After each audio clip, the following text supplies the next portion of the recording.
오늘은 일본의 조경에 대해서 설명을 드리겠습니다.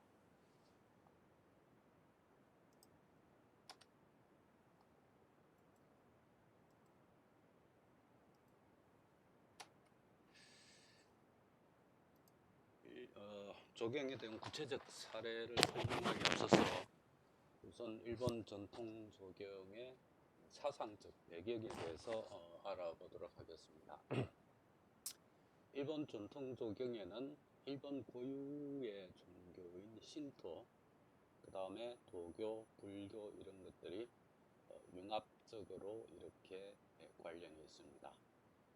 신토는 아직까지도 일본에서 큰 세력을 차지하고 있는 일본 고유의 종교인데, 이 원시 종교의 일종으로 자연에 대한 숭배가 정형화된 겁니다. 예를 들어서 고대 일본인들은 바위가 이렇게 많은 곳에 그런 곳에 신이 있다고 생각하고, 숲이 울창한 곳에는 그 숲을 지배하는 신이 있다고 생각합니다. 그 다음에 해자와 같은 데도 신이 존재한다고, 모든 자연적인 거에 신이 존재한다고 생각했고, 그런 것들이 종교화로 정리가 된 것이 신토입니다. 아주 원시적 형태의 그런 종교입니다. 그 다음에 이제 도교와 관련해서는 신선사상이 큰 영향을 미쳤습니다. 그래서 특히 정원 가운데에 연못을 조성하는 이런 것들이 도교와 관련된 것들입니다. 그 다음에 이제 불교와 관련된 것은 불교의 이상세계를 축약해서 표현한 것을 정은에 만들고자 했고, 그래서 정은을 소우주로 생각하고 선종사상이라든지 특히 일본의 다도와 선종이 밀접하게 관계가 있어서 이런 것들이 복합적으로 영향을 미치게 됩니다. 나라마다 조금씩 차이는 있긴 한데, 일본 전통 조경의 원리에 대해서 말씀을 드리면은, 일단 규모를 축소한다는 겁니다. 어떤 지식에는 이것을 축소 제한의 일원이란 그런 용어로 표현하기도 했는데, 어쨌든 자연 경관을 함축해서 제한된 공간에 이렇게 재현하는 그런 원칙을 가지고 있고, 그 다음에 상징합니다. 조경 구조물에 어떤 상징적 의미를 부여를 합니다. 그 다음에 이제 착경입니다. 조망을 정원의 일부로 끌어들이는 이런 수법입니다. 그러니까 인위적 조경으로 모든 것을 다 만들 수는 없습니다. 그래서 주변에 있는 아름다운 경관을 정원의 일부로 끌어들이는 식의 설계를 합니다. 그래서 경관이 좋은 곳에 일부러 배치를 해서 그런 것들을 활용하기도 하고, 인위적으로 만든 정원에 자연적으로 형성된 주변 경관도 조경의 일부분으로 취급을 합니다. 일본 조경의 전통적인 특징은 인공적 요소를 배제하고 색채감이 없습니다. 그 다음에 굉장히 섬세한 기교를 다양하게 구사를 하고, 수목을 다듬는 소위 분재라는 기법이 굉장히 일본에서 발달합니다. 그 다음에 조경의 가장 큰 요소 두 가지를 꼽으라 그러면은 물하고 수석, 돌입니다. 그래서 이거는 꼭 일본만에 한정된 이야기가 아니고 동북아 삼국에 공통적으로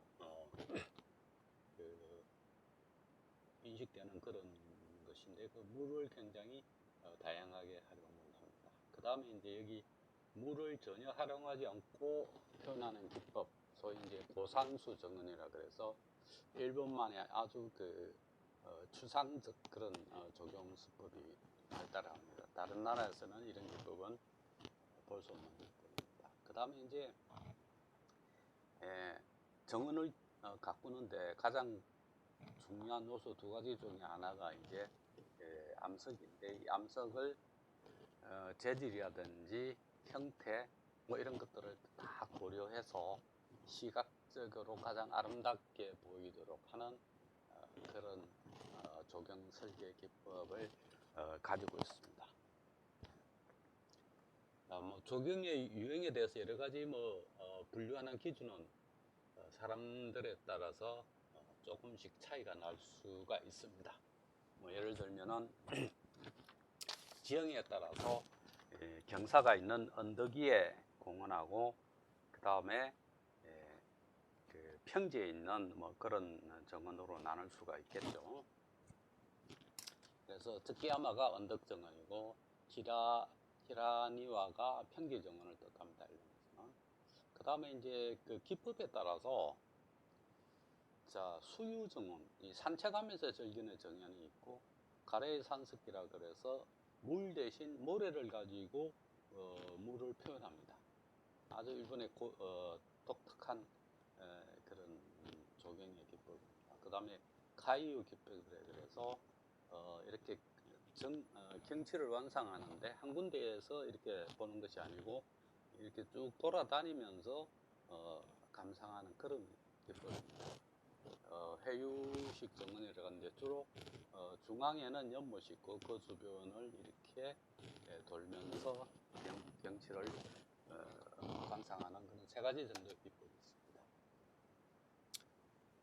시대에 따라서 또 특수한 어떤 사건에 의해서 만들어지는 그런 조경 유형을 나눠보면은 고대 정원, 침전조, 고대의 그 상류 주택의 이 침전조인데 거기에 만들어지는 정원, 그 다음에 불교의 정토 신앙이 활발하면서 생겨나는 정토 정원, 또 중국으로부터 선종이 도입되면서 만들어진 선종의 정원, 또 하나의 특이한 것은 일본의 다도와 관련해서 만들어지는 다도 정원이 있고 해유식 정원, 이 용어는 학자들마다 조금씩 틀립니다.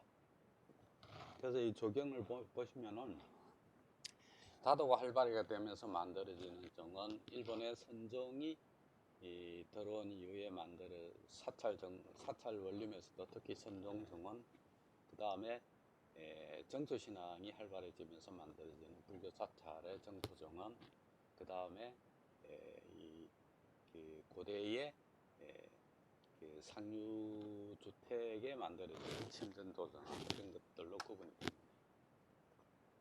자, 상고 시대의 정원이 예를 들어서 연못이라든지 바위, 일본의 건국신화라든지 일본의 각종 신과 관련된 그런 것들이 있는데 그 중에서 하나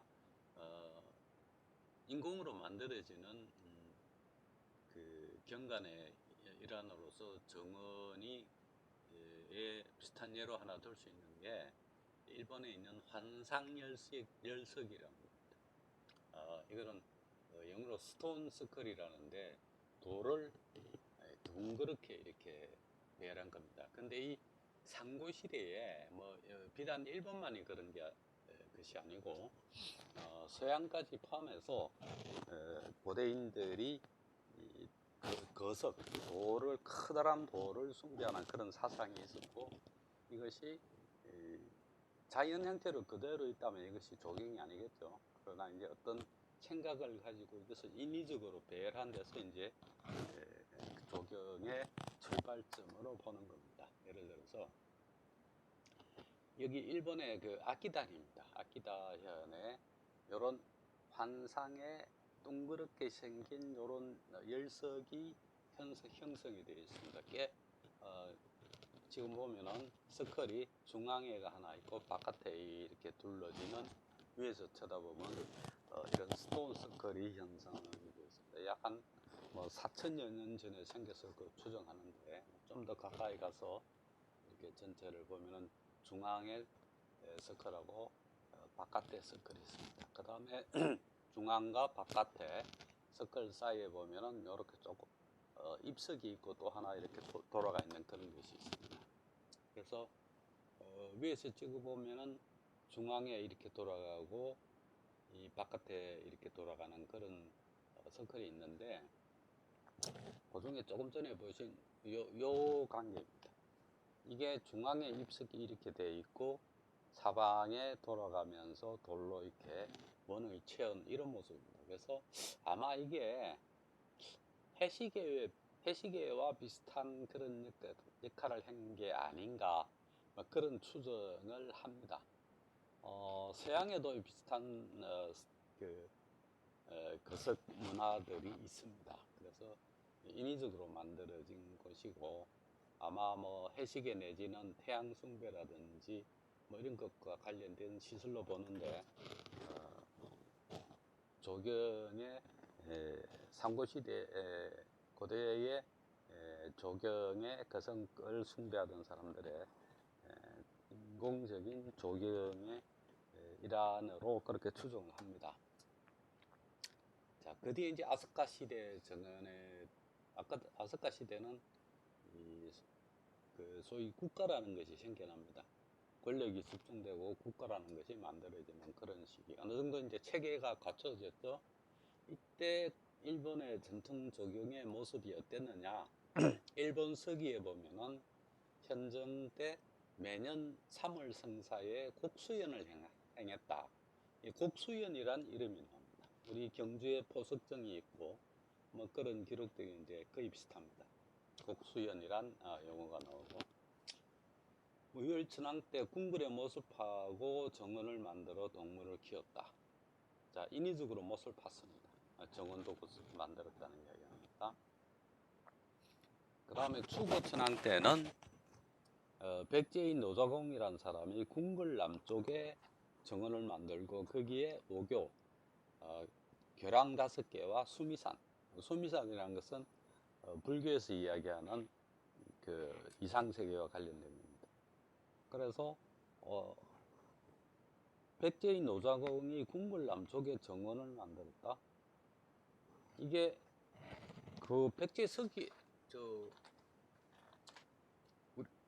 우리나라 백제의 기록에도 유사한 이야기가 나옵니다. 궁궐 남쪽에 부여에 천도를 하고 난 다음에 궁궐 남쪽에 여기에 못을 파고 어쩌고 하는 이야기가 나옵니다. 그래서 궁남지라는 게 실제 현재 부여에도 그대로 발굴을 통해서 확인해서 복원을 해놨는데 오교와 수미산을 만들었다. 이게 인위적으로 만든 이런 흔적들이 이 국가가 성립된 아스카 시대에는 이미 기록에 나오기 시작합니다. 자, 나라 시대에 들어가면은 정치가 안정이 되고 특히 이제 기존 문화가 발달하면서 여러 정원들이 만들어집니다. 특히 그 동네 정원이라 그래서 신선사상과 관련된 이런 정원들이 만들어지기 시작합니다. 이 평성궁에 위에서 이렇게 쳐다본 그런 모습인데 이렇게 녹색으로 된 이런 부분들이 지금 하늘색 이런 부분들이 그 정원과 연못을 보여주는 겁니다. 그래서 그 중에 이제 발굴을 통해서 확인이 돼서 복원해 놓은 게 평성궁에 있는 동쪽의 정원입니다. 평성경 동원이라 그러는데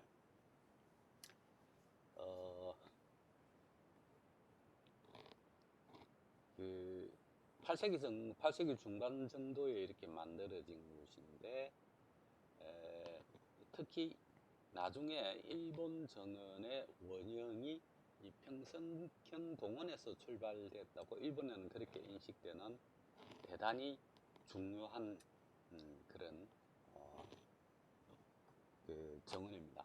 정원인데 그 우리나라 경주 안압지하고 수법들이 굉장히 유사합니다. 그래서 아마 그런 데서 이렇게 영향을 받아서 만들어졌을 것으로 조경하는 분들은 그렇게 추정합니다. 자, 안압지하고 어떤 것들이 유사하냐? 연못을 만들 때 인공적으로 자연적인 것이 아니고 인공적으로 만들어진 연못을 만들 때 두 가지 방안이 있습니다. 천원지방 사상에 의해서 하늘은 둥글고 땅은 네모지다고 생각해서 네모진 형태의 연못을 축자하는 경우가 있습니다. 예를 들어서 창덕궁의 부용지 같은 거 이런 것들은 땅이 네모지다는 사상에서 출발한 네모진 연못입니다. 거기에 반해서 안압지 같은 것은 이 연못의 호안이 들쭉날쭉하게 굉장히 비정형적인 그런 모습을 하고 있습니다. 지금 평성중 동원의 이 연못 자체도 아주 자유스럽게 비정형적으로 생긴 연못입니다. 그리고 신선사상에서 중간에 여기 보시면 뒤쪽입니다. 여기에 연못이 이렇게 인공으로 만든 연못이 하나 있고 건물이 2개 있는데 이쪽은 평교, 이쪽은 반교라는 것은 아치형으로 된 겁니다. 그렇게 해서 이제 이 것을 인공적으로 연못을 조성합니다. 이거는 이 발굴을 하는 중에 간격입니다. 그래서 여기 지금 이 시기만 해도 땅을 파고서 초석위에 나무 기둥을 올리는 단계보다는, 물론 중요한 건물은 그렇겠죠. 일반적인 건물들은 이 기둥 자체를 땅을 파고서 그냥 그대로 깊숙하게 이렇게 묻습니다. 소위 굴립주란 방식인데, 그렇게 무게가 많이 나가지 않은 부속 건물에는 이런 방법을 이때까지 사용을 했습니다. 그래서 발굴을 해보니까 이런 굴립주의 그런 것들 사용한 것들이 발견이 됐고, 그 다음에 기와나 이런 것들을 사용한 흔적 이런 것들이 발견이 됐습니다. 그래서 이런 것들을 전체적으로 조합해서 지금 보시는 광경은 호안도 되살리고 그 다음에 건물도 복원한 겁니다. 복구한 건데 여기 호안중의 특징적인 것 중에 하나는 이 바닥에 자갈을 다 깔았습니다. 그러니까 호안도 그렇고 여기 물이 담기는 것도 전부 자갈을 깔았습니다. 이 굉장히 특이한 그런 조경의 방법입니다. 그 다음에 여기 평교로서 한 건물은 연결되는데 5칸 중에 3칸은 이렇게 벽체가 있고 나머지 칸은 이렇게 오픈되어 있는 그런 방식이고, 이쪽 쪽에 흥교가 아치교가 이렇게 또 한쪽은 연결이 되어 있습니다. 여기 이제 상상 속에 신선이 산다는 섬인 중도가 이렇게 만들어져 있고 호안이 이렇게 쭉 나와 있기도 하고 그런 모양으로 구성이 되어 있습니다. 그 다음에 이제 모서리 한 곳에는 굉장히 특이한 2층 건물이 자리를 합니다. 이렇게 요게 2층의 누각인데 요 위에는 봉황입니다. 봉황이 이렇게 있고 바닥에 이렇게 이제 호안이라든지 바닥을 이렇게 돌을 사용하게 되면은 물이 수질을 비교적 깨끗하게 이렇게 유지를 할 수 있는 장점이 있습니다. 자, 동양 조경에서 가장 중요한 2가지 재료는 물과 돌입니다. 물 자체는 사람을 그것을 바라보는 사람을 하여금 부드럽게 만드는 그런 감정을 주는 요소이고, 그 다음에 돌은 요 모서리에 여러 가지 형태의 돌을 일렬로 세운 것이 아니라 나름대로의 어떤 경관을 상상하면서 이렇게 배치를 하고 있습니다. 그래서 물과 돌이 조경에서는 가장 중요한 2대 요소입니다. 여기는 또 돌을 쭉 세워 놓기도 하고, 또 이 뒤쪽 안쪽에도 돌들을 하나는 눕혀 놓고 하나는 세워 놓는, 나중에 이제 그 시가 좀 내려가면은 이런 돌들을 생긴 형태를 따라서 분류를 하고 그런 것들을 어떤 식으로 조합해야 된다는 뭐 이런 것까지 연구가 됩니다. 그 다음에 여기 호안이 이렇게 인데 여기에 디딤돌 같이 몇 개 있고 맨 끝에 돌이 이렇게 몇 쪽 서 있습니다. 이런 것도 다 인위적으로 만든 경관입니다. 자, 잔자골로 만든 호안이고 여기 저 뒤쪽에서 물이 이쪽에 입수되는 입수구가 있습니다. 거기에 또 한 곳에 약간 짤막하지만 네모진 요런 돌을 또 수직으로 이렇게 세워놓은 경관을 연출합니다. 이것이 이제 입수 물이 흘러 들어오는 곳입니다. 그래서 이렇게 자연히 물이 흘러 들어오고 일정 높이 이상이 되면 또 물이 흘러 나갈 수 있는 그런 공간들을 만듭니다. 아까 설명드린 이 봉황이 있는 것이 이 담의 모서리 부분에 이렇게 자리합니다. 자, 이 조금 전에 설명드린 이 평성궁의 동원 정원은 일단 바닷가 주변에 전부 이런 잔사가를 깔고 한 이런 그 다음에 호안이 자유스러운 이런 형태, 이미 이 시기에 돌의 조합 보시는 이런 돌이나 이렇게 호안에서 떨어져서 우뚝 수심에 우뚝 솟은 돌이라든지 호안 모서리에 이렇게 만들어내는, 그러니까 물과 돌의 조합을 아주 자연스럽게 구사하기 시작을 합니다. 그래서 이게 일본 전통 조경의 원류로 일본 학자들 사이에서는 그렇게 인식이 되어 있습니다. 자, 헤이안 시대입니다.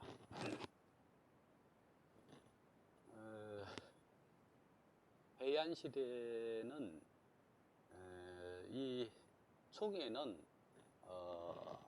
당나라의 어떤 그 영향이 굉장히 지대한 영향을 미쳐서 연못을 굉장히 크게 만드는 게 유행하다가 중기에는 침전조라 그래서 상류주택에 만들어지는 정원이 만들어지고, 후기 정도 되면은 불교의 정토 사상이 유행하면서 정토식 정원이 만들어집니다. 자, 이 시기에 신천원은 일본의 니조궁 에리아에 만들어진 원림입니다. 뭐 정원이라고 볼 수가 있겠는데, 이렇게 호안이 이렇게 되어 있고 중간에 다리가 하나 나 있고, 여기에 다리를 놓아서 선녀용왕사라는 이런 건물이 하나 서 있습니다. 그 다음에 연지 저쪽에 여기에 인공의 섬으로 만듭니다. 원래 이 신천원 자체는 궁과 가까이 있어서 초기에는 일본의 왕과 군신들이 즐기던 유의 공간이었습니다. 특히 한무천왕 같은 경우는 뱃놀이를 즐겼다는 그런 기록이 나옵니다. 규모도 꽤 커서 당시에 도시계획의 한 규모인 한 마지의 2배 정도 됩니다. 그래서 동서 240m, 남북 480m 되는 곳을 전부 정원으로 조성했던, 말하자면 황실의 정원입니다.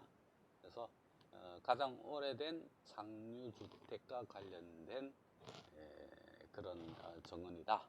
그러나 이조성을 축조할 때 이 규모가 대폭 축소되어 버려 가지고 오늘날에는 흔적 정도만 남아 있습니다. 이 연못입니다. 연못 주변에 관련되는 건물들이 있는데, 이 연못의 이름이 법성지입니다. 그 다음에 아주 그 일본 스타일의 무지개 다리인데 붉은색으로 채색을 한 아주 일본 스타일의 그런 다리가 이렇게 여기에 나 있습니다. 그래서 평지에서 이렇게 넘어갈 수 있는 그런. 자, 들어가면은 선녀용왕사라 그래서 법화경에 나오는 8대 용왕하고 관련된 뭐 그런 시설물이 있습니다. 들어간 입구에 도리가 있어서 일종의 신사입니다. 신사 건물들이 주변에 이렇게 자리를 하고 있고, 여기 이제 그 옛날에 뭐 배는 아니겠지만은 그 과거 천황이 뱃놀이 했던 이런 것들을 짐작해 볼 수가 있습니다. 여기서 뭐 뱃머리에 이렇게 용두로 장식한, 이거는 뭐 최근에 만든 기긴 하지만은 그 호안의 한 끝에 보면은 또 인공의 섬이 있고 석등을 놓는데 그냥 석등만 달랑 놓은 것이 아니고 이렇게 잔돌로서 이렇게 연결시켜서 쭉 그 끝에 석등이 있는 것 같은 이런 것들을 연출합니다. 자, 이 시기에 이제 상류주택의 정원이 소위 침전조 정원입니다. 침전조란 게 이 해이안 시대의 대표적 상류 가문인 귀족들의 주택입니다. 이거는 뭐 지난번에 설명을 드렸는데 침전이 중앙에 있고 그 다음에 앞에 건물 전면에 큰 연못이 있습니다. 연못이 있고 다른 침전과 다른 건물들이 전부 복도로 연결이 되어 있고 연못 좌우에 조전이라고 해서 연회를 위해서 벽체가 없는 이런 정자 같은 건물들이 좌우 양쪽에 하나씩 있습니다. 그 다음에 인공의 섬, 연못 중간에 인공섬이 있고 인공섬하고 육지하고는 이렇게 다리를 가설해서 이렇게 연결이 되어 있습니다. 굉장히 호화로운 그런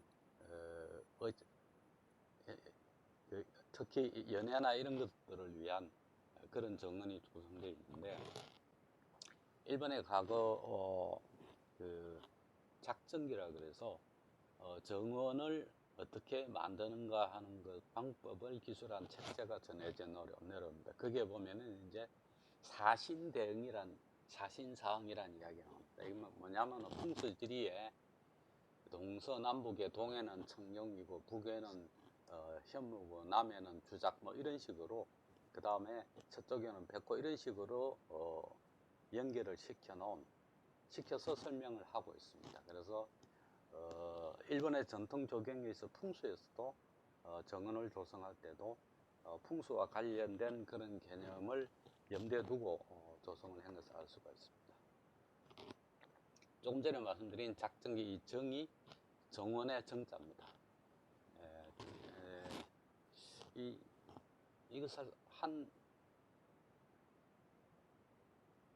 이것을 만든 저자는 토시스나라는 사람인데 본인이 경험했던 거와 또 심미적 관점을 다 쏟아넣어서 이 작정기란 말하자면 정원을 만드는 방법에 대한 기술을 합니다. 여기에는 배치라든지 설계, 시공에 관한 이야기가 나오고 연못은 어떻게 만드느냐, 그 다음에 샘은 어떻게 만드느냐, 아까 말씀드린 도를 어떻게 세우느냐, 그 다음에 주변에 나무 어떤 나무를 어떻게 심느냐.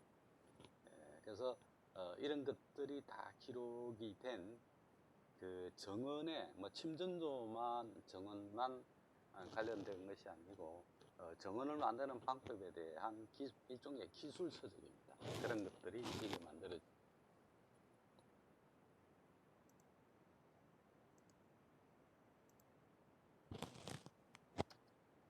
자, 대표적인 게 이 동삼조선입니다. 동삼조전의 이 부분은 발굴을 통해서 연못의 형태, 그 다음 요게 침전입니다. 침전이 있고 앞쪽에 이렇게 날개같이 뻗어 있는데 요것이 조전이라는 것입니다. 연회를 위한 그런 누각들이 있고 건물들이 전부 복도로 이렇게 연결이 되어 있습니다. 그 다음에 섬에 하나, 둘, 세 개의 섬이 있는데 이들 섬들이 육지와 다리로 다 이렇게 연결된 구성을 하고 있습니다. 그래서 발굴을 통해서 확인한 것을 만든 모형입니다. 이게 침전입니다. 이게 조전입니다. 조는 낚시할 때 조자를 씁니다. 인공의 섬들이 있고 요 앞에 뭐 연회라든지 이런 걸 할 수 있는 넓은 마당이 형성되어 있고 그 앞에 이렇게 인공적으로 만든 큰 연못이 있습니다.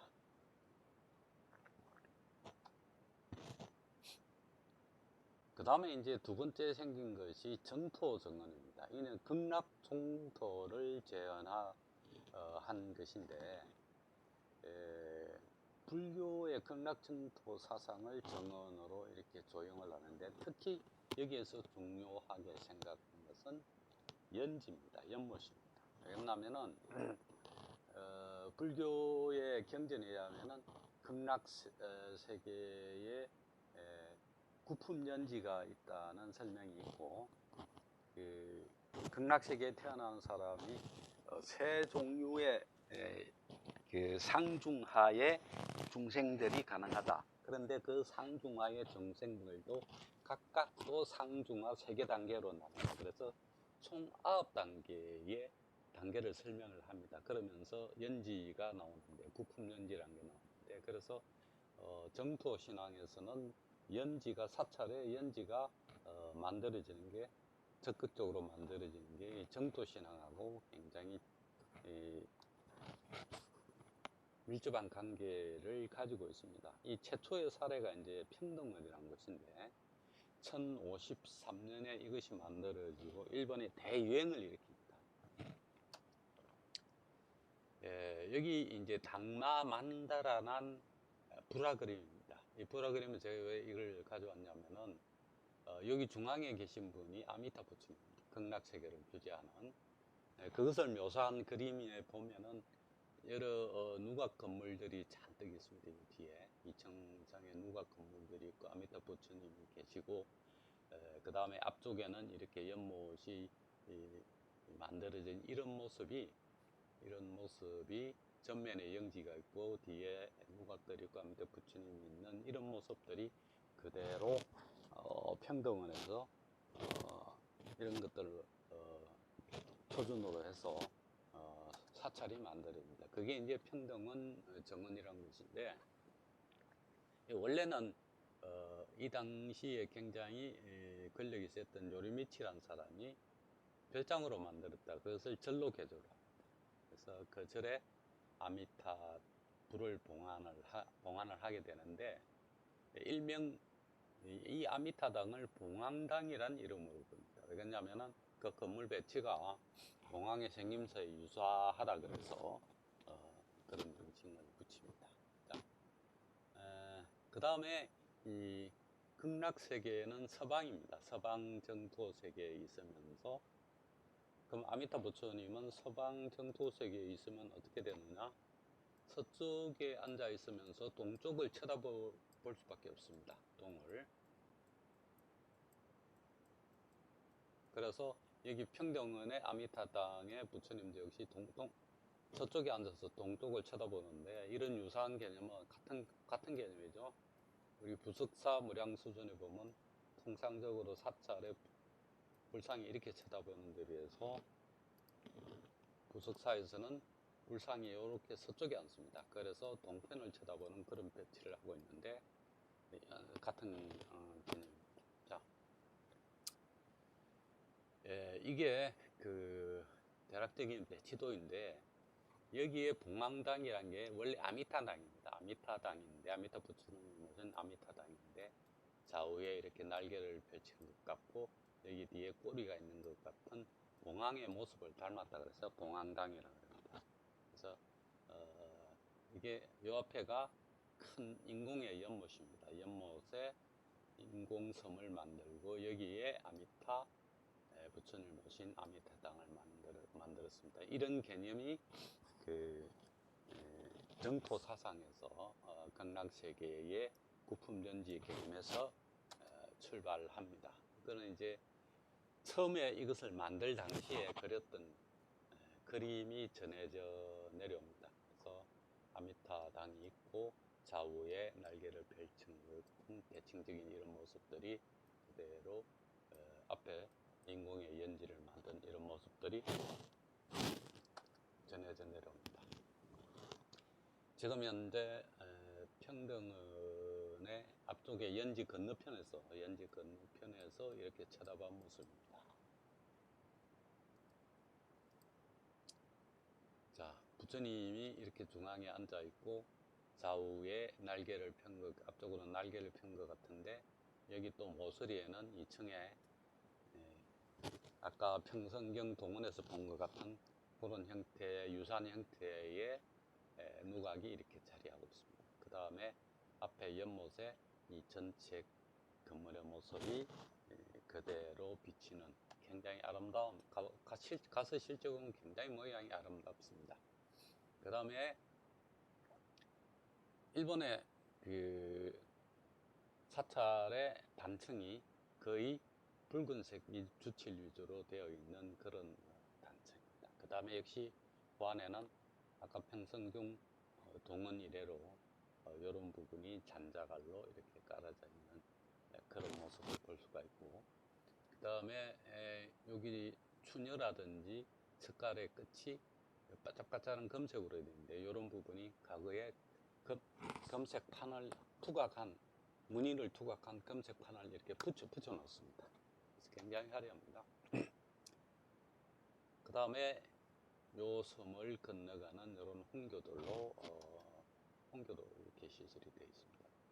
평교로 왔다가 여기서는 다시 홍교로 넘어갑니다. 그러니까 조경을 만드는 설계 기법 중에 가장 중요한 것 중에 하나가 어느 한 곳의 경치도 똑같은 것이 자꾸 반복되는 이런 것들을 굉장히 꺼려합니다. 그래서 이런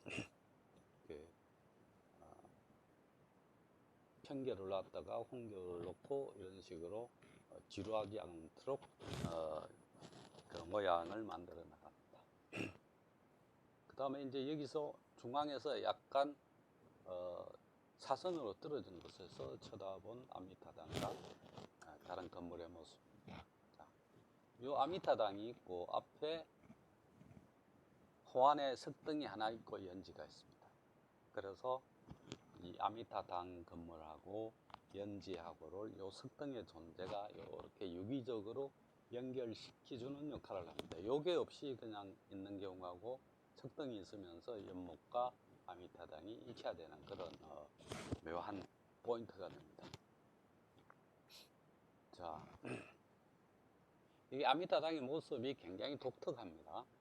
지붕이 여기 본래 지붕이 있고 밑에 층에 지붕이 있는데 거기에 마치 우리 소설 산문 같이 이 부분을 잘라서 약간 올려놨습니다. 올려놓고 여기 지금 자세히 안 보이지만 요게 아미타 부처님 불상의 모습입니다. 얼굴 부분을 이렇게 잘라놨습니다. 그 다음에 나머지는 이렇게 격자라고 밑에는 이제 완전히 오픈이 되어 있는데, 이건 뭐냐면 이 부처님이 요게 서쪽에 앉아서 동쪽을 이렇게 쳐다보는 겁니다. 저 건너편을 쳐다볼 수 있게 이렇게 뚫어놨습니다. 그게 극락정토가 서방에 있고, 그래서 부처님이 서방에 앉아서 동쪽을 쳐다보는 그런 개념입니다. 자, 이렇게 뚫어놓은 이유가 그런 겁니다. 그러면 이제 그 내부에 보시면은 이 아미타 부처가 이렇게 있고, 여기 지금 이렇게 달려 있는 것들은 소위 비천상들입니다. 비천상들이 벽에 잔뜩 달려 있습니다.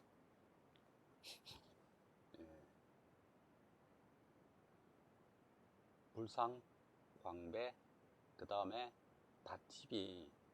닷집의 출발점이 지난번에 설명드렸죠.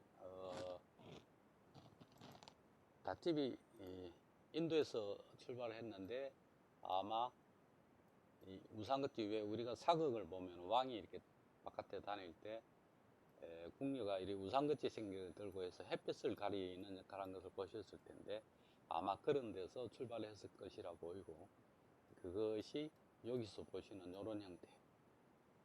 아직 건물의 모습은 변하지는 않았습니다. 마치 이런 햇빛 가리개 같은 모습이 아직 여기에 남아 있습니다. 여기 조금 더 시가 지나면은 건축물을 간략한 모습으로 변합니다. 자, 주변에 호안들이 이렇게 자유스럽게 들썩날썩하는 평성궁 동원에서 볼 수 있는 그런 숲입니다. 자, 그래서 이곳은 조성이 된 이후에 원래부터 이제 사찰로 만들어진 것은 아니지만 별장을 개량하면서 만들었긴 해도 인면이 그 전체적인 감각이 굉장히 뛰어나서 일본 각지에 이것을 닮은 사찰들이 지어지는 그런 일대 바람을 일으켰습니다. 아까 좀 설명한 석가래 마구리라든지 이런 곳에 장식하는 것들이 요겁니다. 금박을 금도금을 한 이런 것을 이렇게 투각한 이런 것들을 석가래 마구리에 이렇게 붙여놨습니다. 석가래라든지 부저 마구리에. 자, 그 다음에 이제 다른 형태의 정토 정원의 한 예입니다. 정유리사란 사찰입니다. 이 사찰의 서측에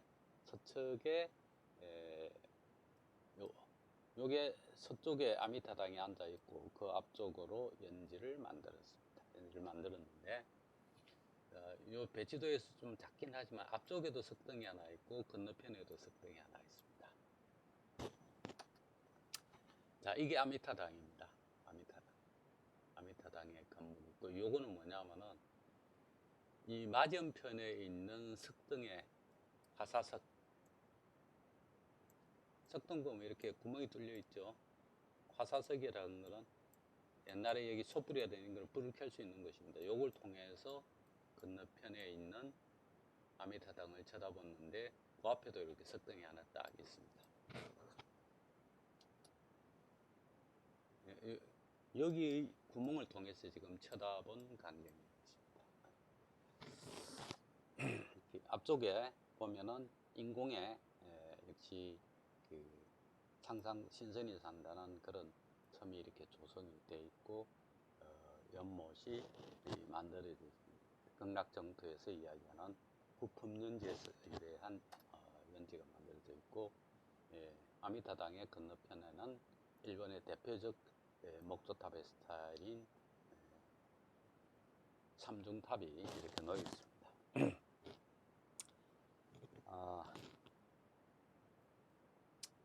그 뒤에 이제 가마쿠라 시대입니다.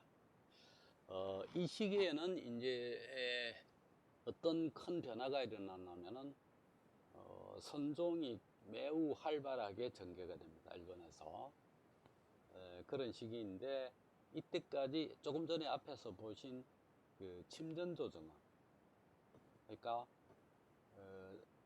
귀족들의 어떤 행사를 하기 위한 큰 상류주택에 만들어진 그런 침도정원이 슬슬 축소되거나 간략화됩니다. 왜냐하면은 귀족들, 일본에서 높은 벼슬을 한 사람들의 계급을 공가라 그러는데 그런 귀족들의 세력이 슬슬 약해지면서 이 거대한 상류주택과 거기에 따른 의식을 하기 위한 정원 만드는 것이 슬슬 힘을 잃기 시작합니다. 그러면서 이 선종정원이 만들어지는데 연지가 조금 전에서 보신 것은 그 아미타당 앞쪽에 이렇게 전개가 되는데 이것이 이 시기에 와서는 이 연지가 본당의 안쪽으로 이렇게 옮겨갑니다. 옮겨가고 주변 산세라든지 이런 것들을 이용해서 그 입체적으로 디자인되는 식으로 발전이 됩니다. 그 다음에 이제 지천해유식이라는 것은 뭐냐면은 연못이 이렇게 조성이 되어 있고 한 곳에서 앉아서 이렇게 경관을 즐기는 것이 아니고 연못 주변을 다니면서 경관을 즐기는 이런 것을 지천해유식이라 그럽니다. 자, 그 대표적인 것 중에 하나가 이 시기에 만들어진 것 중에 하나가 호계산이라는 일본의 호계산에 있는 영보사란 사찰입니다. 이게 연못에 이렇게 홍해교가 목교가 만들어지고 거기에 또 집이 이렇게 올라앉는 뭐 그런 식의 요 관음당이 여기 있습니다. 아미타 부처님 있고 이렇게 자, 이 구품연지를 뜻하는 연못이 만들어지면서 홍해 목교가 만들어지는데 그 중간에 이렇게 맛배에 단칸집을 이렇게 척 올려놨습니다. 이런 식으로. 요게 이제 홍해교를 거꾸로 쳐다보면서 이제 찍은 사진입니다. 이미 연못의 호안들은 사각형이 아니고 평성궁 동원에서 보신 자유스러운 그런 형태로 바뀌어집니다. 그 한 곳에 이제 여기 절벽이 있는데 범엄이 들리는 뭐 바위 이렇게 했는데 이것은 이제 자연적 바위를 이렇게 이름을 붙인 겁니다.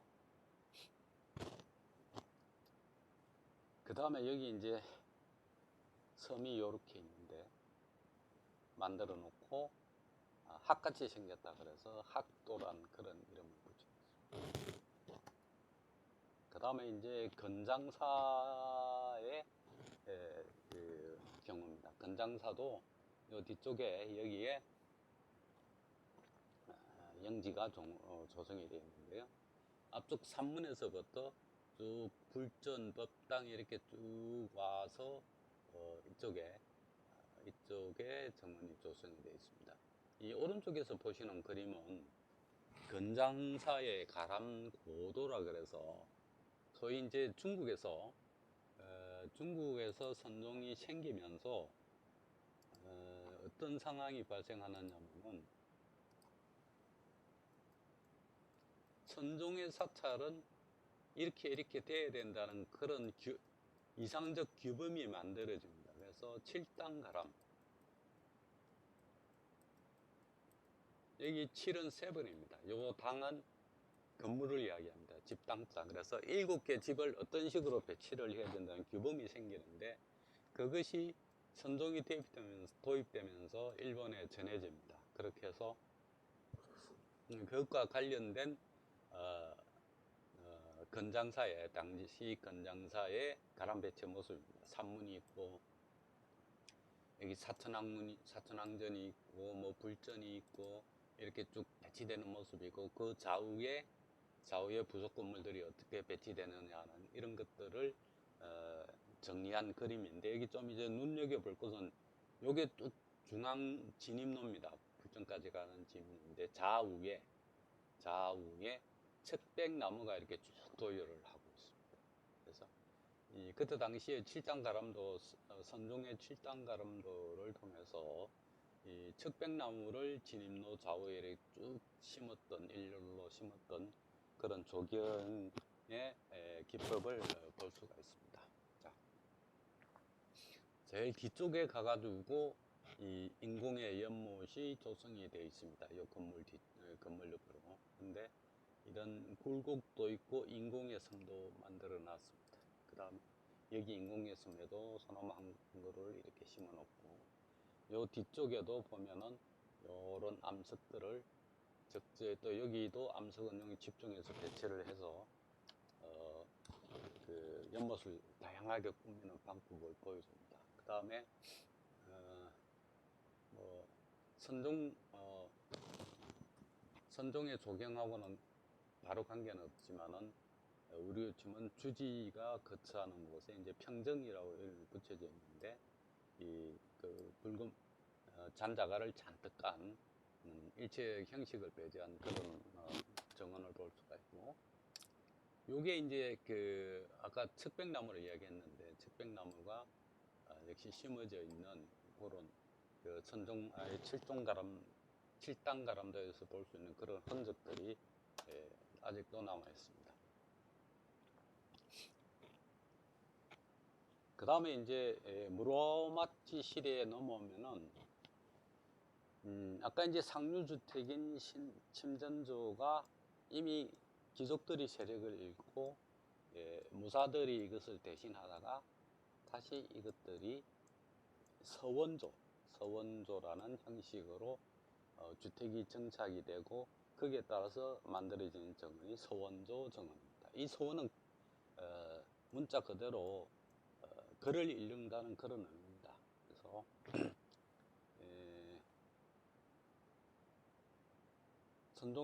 선종이 또 이런 서원조 정원을 만드는데 상당히 많은 영향을 줍니다.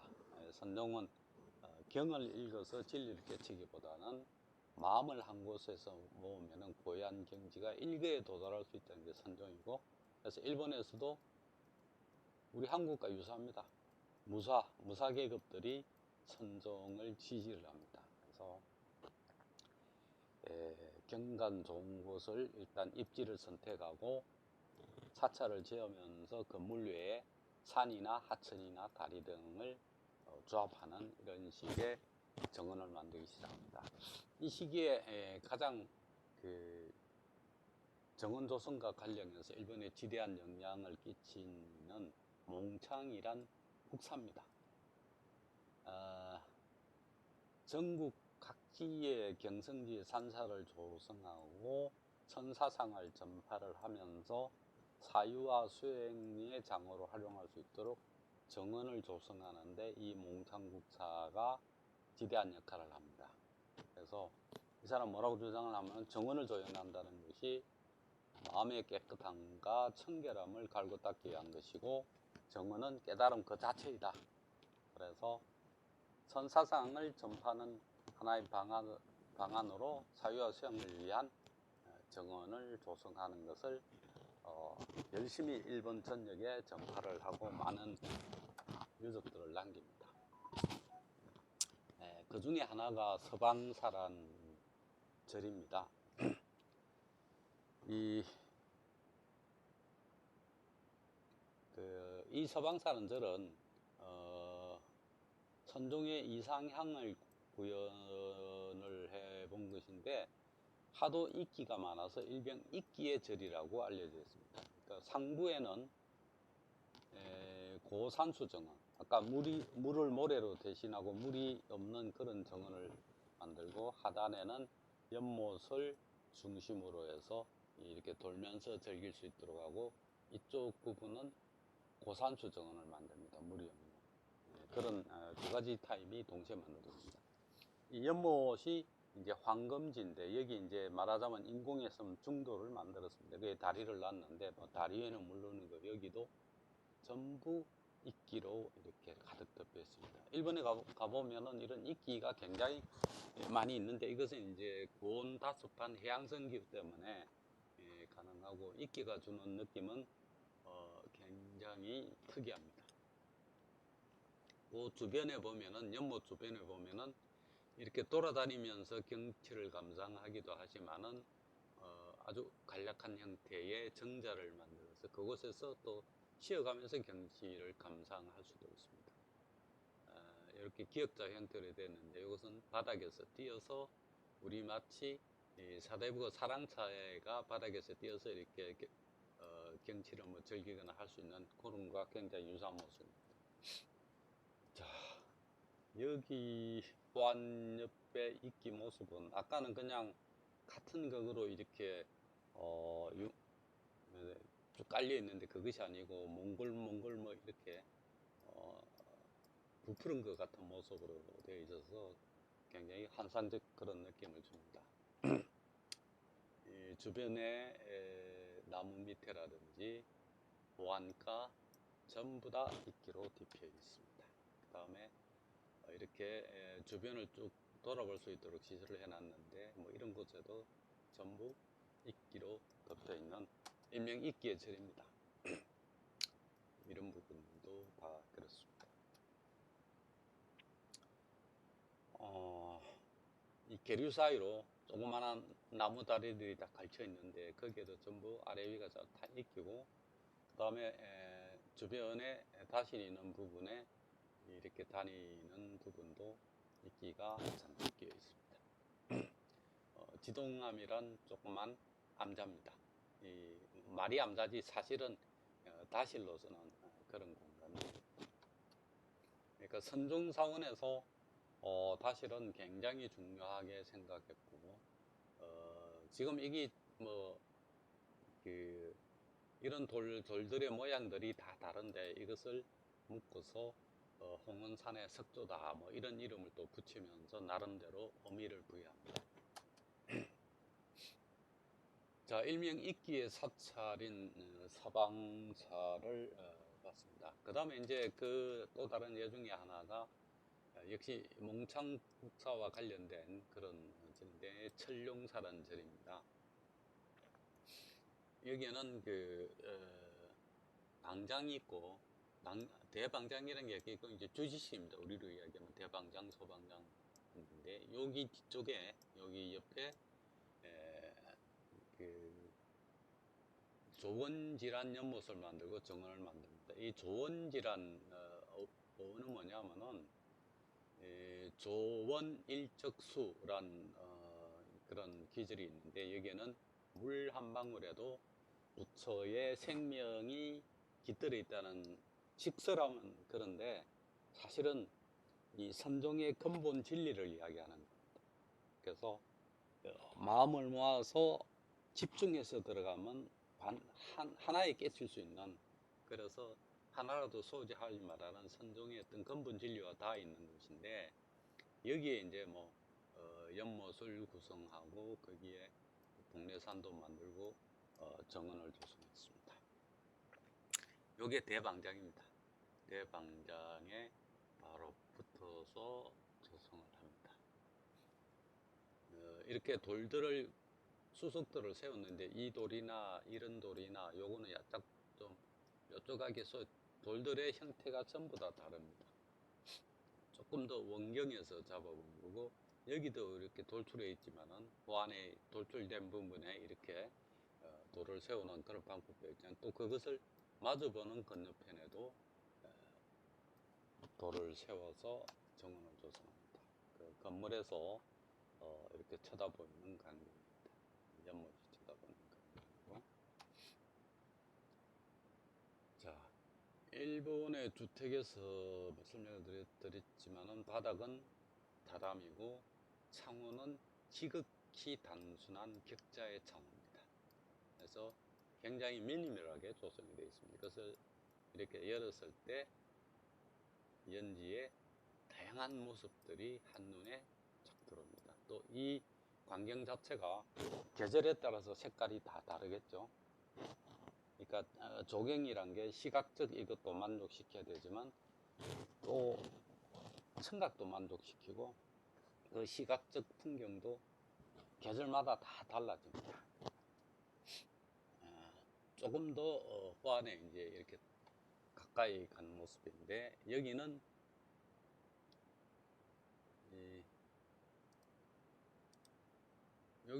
여기까지 이제 목책인데, 여기는 모래로 이렇게 조성해 놨습니다. 그 다음에 여기는 호안에 잔디가 덮여 있고, 끝부분에는 돌들이 이렇게 서로 다른 모습으로 장식을 하고 있습니다. 그 다음에 여기 돌이 있는데, 요 돌이 연못 한가운데 달랑 있는 것이 아니고, 이 호안이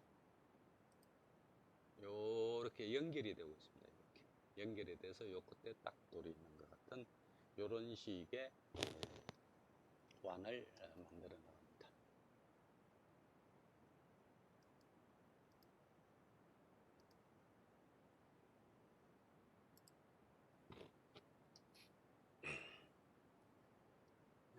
그 다음에 이제 그 일본 정원 기법 중에 가장 독특한 모래를 이렇게 사용하는데, 보면 모래를 매일 이렇게 관리하면서 썰고 있습니다. 일정한 무늬, 여기는 곡선으로 들어가고 여기는 직선으로 만든 이런 것들을 소위 고산수 정원에 있어서는 굉장히 독특한 관리 방안입니다.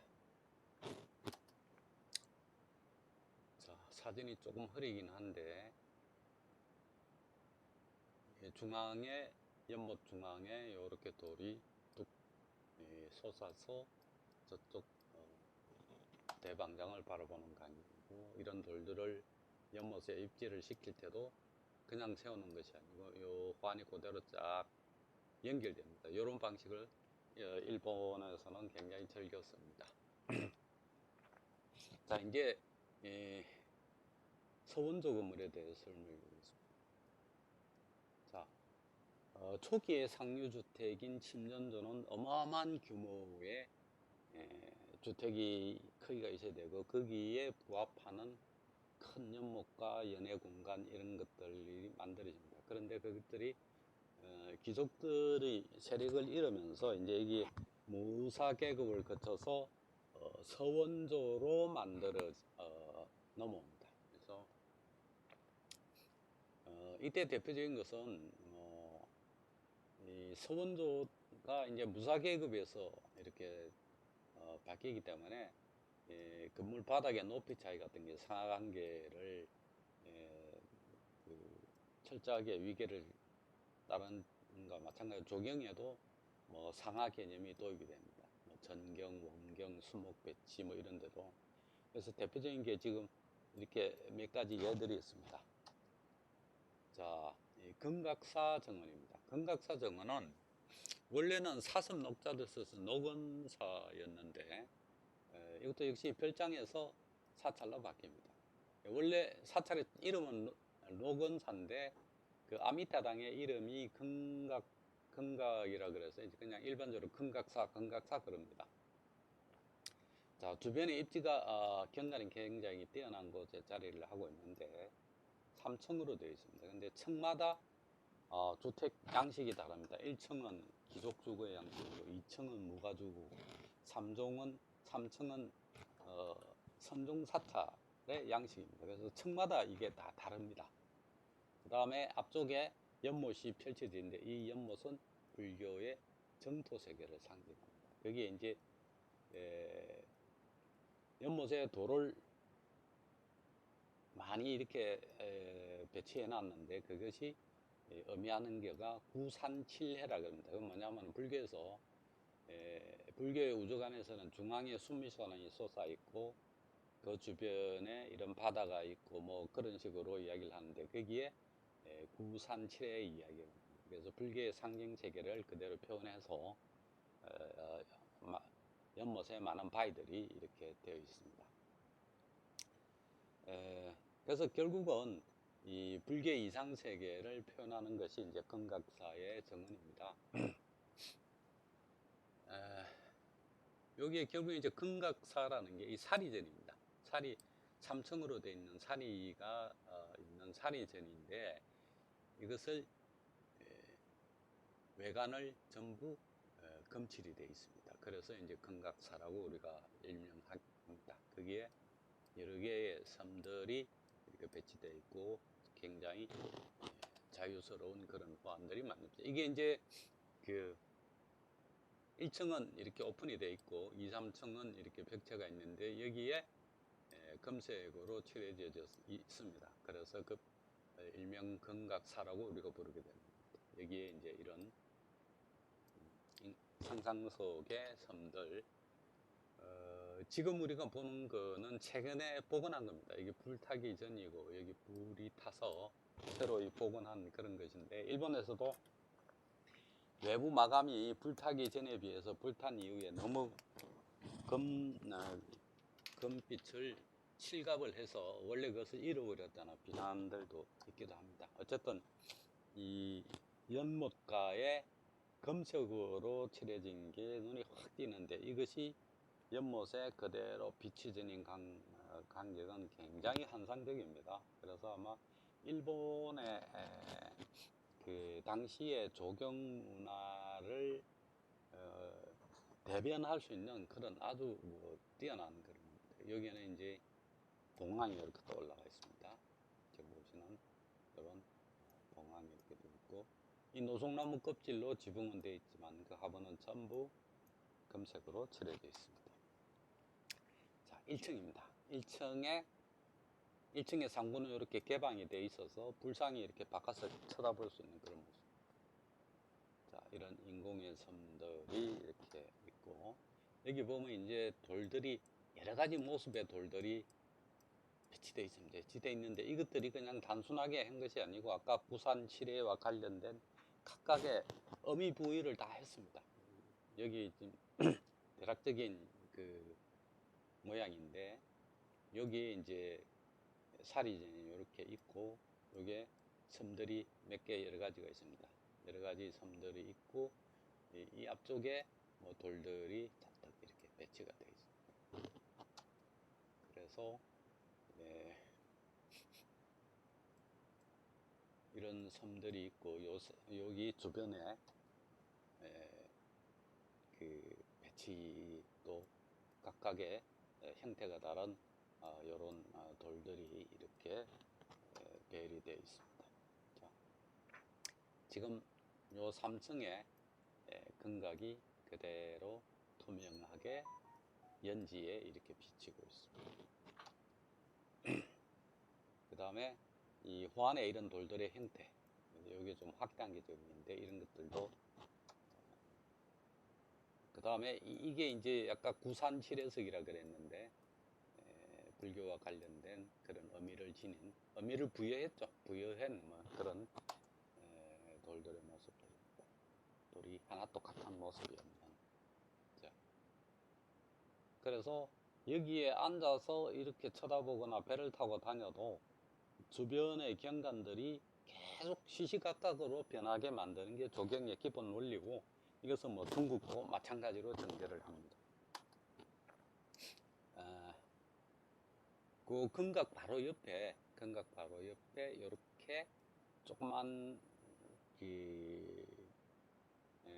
뭐라 그럴까요? 선착장 같은 게 이렇게 붙어 있습니다. 그래서 배를 이렇게 탈 수 있도록 하는 그런 것들이 여기와 이렇게 연계돼서 이렇게 배치가 되어 있습니다.